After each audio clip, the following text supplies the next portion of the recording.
Nicki Minaj just pretty much confirmed everything you were told about the industry. In a recent interview with Bryce Crawford, what she revealed seems to justify why so many artists eventually leave the industry. Not only did Nicki call out what she describes as a hidden system of success, but she even admitted she regrets how her music influenced a generation. We are going to dive deep into her most important claims to understand exactly what Nicki Minaj is trying to tell us about the music industry.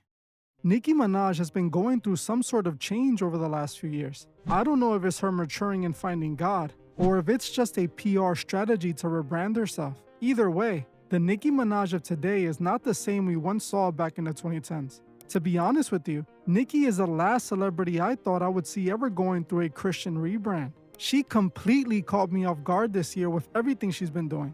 But in this interview, she seems to explain why she switched her stance on the music industry and why she now presents herself as a Christian woman.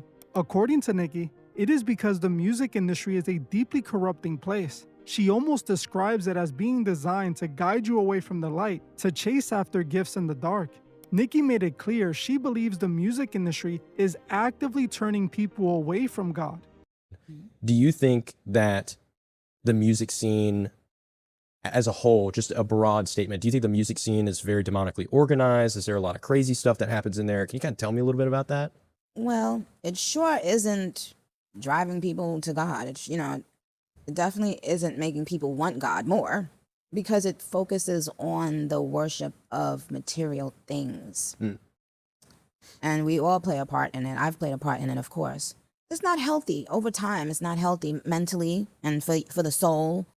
Now ask yourself, what do you think she meant by this? She is not talking about the dark aesthetic imagery the industry heavily relies on. She is speaking about the industry environment as a whole. While there might not be literal people in the industry telling you to turn away from God, the environment is designed to make people prioritize chasing money and success over anything else. If it's not about climbing the industry ladder and achieving more success, it's seen as pointless. The way she makes it sound is like celebrities are trained to be materialistic, replacing God with money and fame. This could explain why so many celebrities end up lost after fame. They are told that to be truly happy, they must achieve ultimate success. They dedicate their lives to getting to that level to unlock what it brings, only to realize that material things cannot fill the emptiness of the soul. Nicki is saying she noticed this when she made it to the very top. She realized that while she was chasing success, she was inadvertently getting further and further away from God. This alone could explain why so much dark imagery is utilized in the industry. When people lose their way, they allow darkness to take over. Eventually, that darkness comes out in their art through imagery or song lyrics. Now, something I have to give Nicki credit for is admitting that her music negatively influenced her fans. I guess I feel a sense of responsibility too a lot of the times, because a lot of the stuff that I was rapping about, I didn't, I was so young too. I didn't realize that there are young people listening to it and how it could probably make them make certain decisions that wasn't, really thought out. Now, if I could do it all over again, I would have changed a lot of things that I said, because I just don't like the idea of thinking that these people will now grow up wanting to change themselves as opposed to loving themselves, like as opposed to seeing how beautiful they are and realizing how much they have to offer the world just the way they are.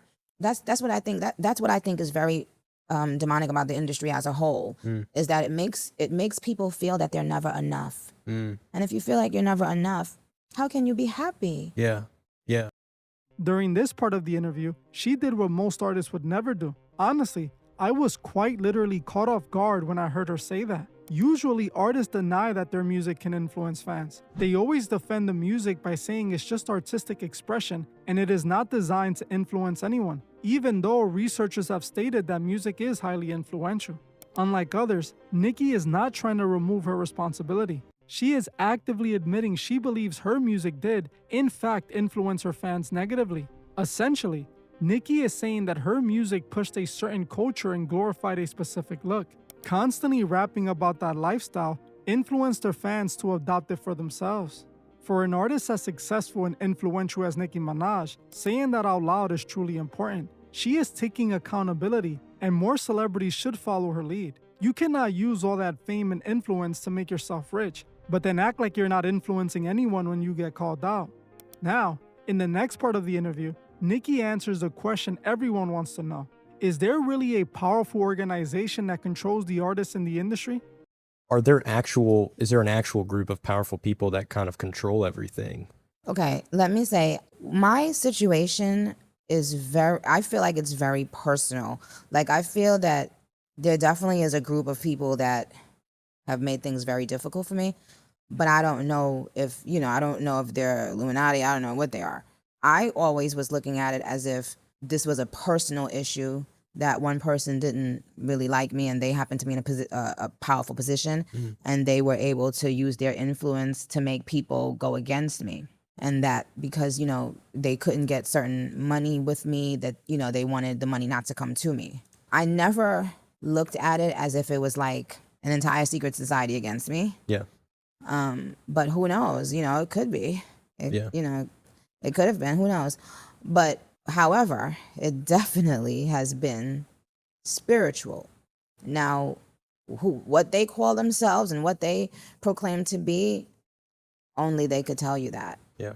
But has it been a spiritual warfare? Absolutely. While Nicki didn't necessarily name a specific group, she admitted that there had to be one. She said she never dealt with them directly, as her situation was just individual powerful people trying to bring her down, not necessarily a powerful collective working against her.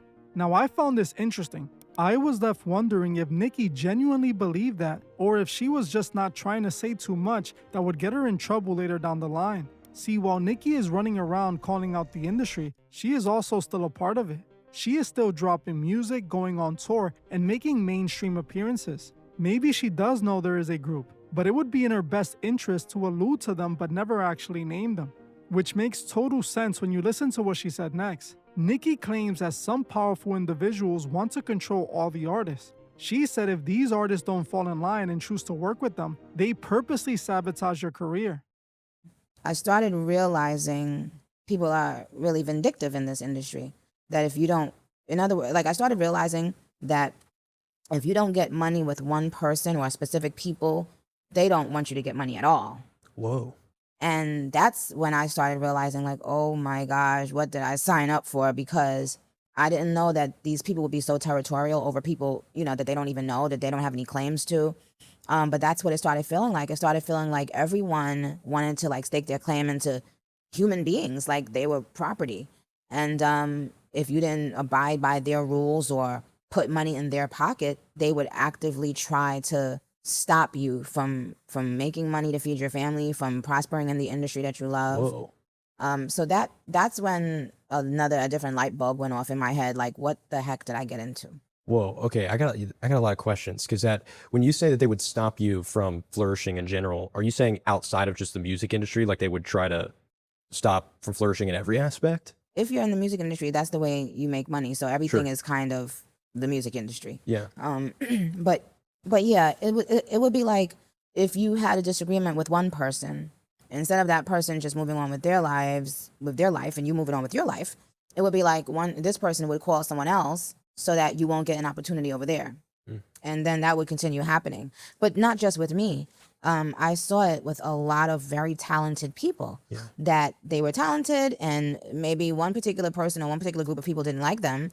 And because of that, they kind of just got, made to be almost invisible. Now, when you listen to this, it completely contradicts what she just said previous. First, she says there isn't a powerful group running the industry, but then she alludes to there being exactly that. People who have the power to control the industry through what she described as almost a hidden system of success. This is what I mean by Nicki wanting to call out the system without really calling them out. She wants to expose the people working against her without calling out the entire system, because she still wants to operate within it. From what I see, people believe Nicki was talking about Jay-Z and Roc Nation here. She is referring to the allegations she previously made about Jay-Z and Desiree Perez. The reason people think she is talking about them in this interview is because of the massive Twitter rant she aimed directly at them earlier this year. Around the Grammys, Nicki started tweeting about Jay-Z, Roc Nation, and Desiree Perez. She accused them of a host of things, but most importantly, she alluded to issues she was having with the company regarding her career. In this interview, Nicki comes off as shading Jay-Z without actually trying to name him. She is basically saying they are the ones responsible for controlling artists. While Nicki never names any specific organization, she does admit she believes the music industry is spiritual warfare. During this part of the interview, she claims the industry is being used as a form of spiritual attack. It was like constant spiritual warfare. I wish I would have known sooner that this music industry was such a spiritual experience because I felt like I brought a knife to a gunfight. Whoa. Without knowing that, without having that information. I feel like, I was ill-equipped for what was ahead, and no one had given me a heads up. Gosh. And I had to figure it out when I got there. So did you just constantly feel pressure to, in those environments, when you have one group of people that are kind of in control, essentially, there's a lot of pressure put on anyone that could walk in that room, and you were obviously in rooms like that. So were you ever in a season, obviously not now, but were you ever in a season where you felt like you had to maybe compromise boundaries or something like that just to stay in the room? Not specifically. With me personally, I don't feel like I ever did compromise for specific things or like in specific rooms, but I feel like overall it was a compromise on what I knew to be true about, myself. Yeah. Like overall, I think that the music industry was a compromise and is a compromise. But thank God I can honestly say that no, I don't feel that I was ever personally made to compromise. Like I feel like everything I did it willingly, and I spoke up a lot. Yeah. I spoke up a lot about things, and maybe that's why I was a bit of an outcast because they couldn't get me to just go along with whatever everyone else was doing most of the time. I had to really believe it in order. She noted that while she was never directly instructed to compromise her morals, she found herself having to do it in order to fit in, which, if you think about it, is quite literally the same thing. If you have to become someone you're not and do things you don't agree with just to make it big, you're basically compromising yourself. It seems like, again, she wants to say the industry is bad, but only because of the specific group that does not like her. It makes you wonder if Nicki is truly speaking out because she thinks is right, or if she is just doing it because she wants to call out people she does not like. Either way, Nicki is still firmly planted in the very industry she is criticizing. But if we listen to what she is saying about this industry she has been at the top of for over a decade, we learn that because of the environment, artists are naturally led on a path away from God. According to her, artists have to make sure to remain on the good side of certain powerful individuals who have the power to blackball them. And she also believes that artists are responsible for their influence over their fans. Most importantly, she makes it clear that she believes the music industry is very spiritual. This coming from one of the biggest rappers in the industry tells you a lot. But what do you think? Do you agree with Nicki Minaj? Do you think she's right about the industry? Or do you think she's just saying these things because of her issues with Jay-Z? Honestly, while the things she said seem valid, I cannot get over how she basically tries to imply there's only one person to blame for this. That is what I find hard to believe. But it is interesting seeing Nicki turn into this nowadays. I wonder if she would still be saying all of this if her relationship with Roc Nation had worked out. All of this seems to connect directly back to what she said about the Grammys a few months ago. Earlier this year, Nicki ranted about what she believed was wrong with the industry. She made it clear she felt something dark had taken over and that the Grammys were a perfect example of that. I covered all her claims in this video, where I pointed out what she might have been referring to. If you want to see what Nicki called out about the Grammys, watch this video right now. If you want to further support the channel, join me on Patreon. It's only $3 a month, and you get access to over 60 exclusive videos. Another way to support the channel is simply by liking and hyping this video. When you hit the hype button, you tell the algorithm this video needs to be seen by everyone. Also, make sure to subscribe so there's no way my posts get lost before they get to you. Well, that's it for this one. I want to thank you all for watching, and I'll see you guys in the next one.